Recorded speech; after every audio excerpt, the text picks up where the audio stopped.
How to manage party mode settings on Discord PC. Hello guys, so all what you have to do is so simple. Just go to Discord. This is the home page, as you can see.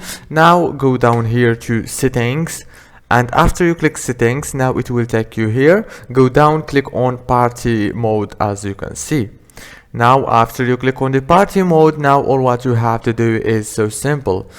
Here on this page you will be able to manage all the settings of the party mode. You can enable it or disable it. You can manage the combos and the screen shake and many other options, as you can see. You can turn off or turn on whatever you want from here. If this video was helpful, please don't forget to like and subscribe, and thank you so much for watching until the end. See you later.